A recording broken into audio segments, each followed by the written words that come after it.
Čestitke, končno na vrhu Slow Endura. Verjetno ni krivic samo tega, da je nekaj najhitrejših na svetovnem pokalu ta vikend.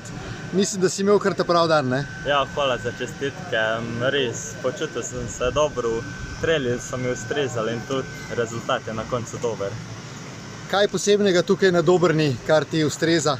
Pa ne vem, teren je bil dosti podoben, kot ga imamo v Idriji, tako da sem se povezal s progo in odpeljal dober čas. Zdaj si tako samozavesten, da če bi v naslednji teden spet svetovni pokal, bi šel še ti, ne? Ja, bo mogel eti tudi kaj ven. Ja, vso srečo v nadaljevanju sezone, še nekaj dirke pred tabo, ne? Ja, tako je. Najprej se sprva vidimo v Gorjancih. Najprej počitnice, potem pa še dirkanja. Tako.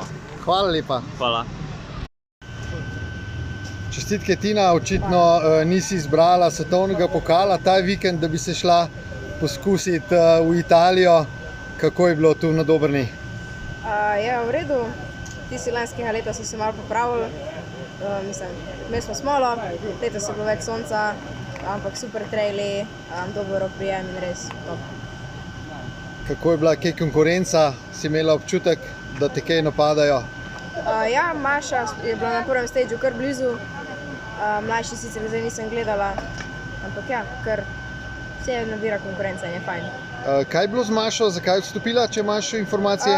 Maša je na drugem stageu nekaj padla in je zlomila levo ročko od bremze in pa ni mogla več bremzati in je odstopila. Škoda. Ampak imaš eno tekmico, ne?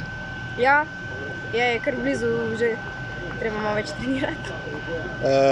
Kje si boš privoščila oddih zdajle, ko se ustavi za nekaj časa Slow Enduro? Ne vem še, razmišljam, da bi šla na kakšen DH, ker se zdaj bližajo, drugače pa ne vem. Torej dirkaški oddih. Ja. Hvala lepa in srečno. Hvala.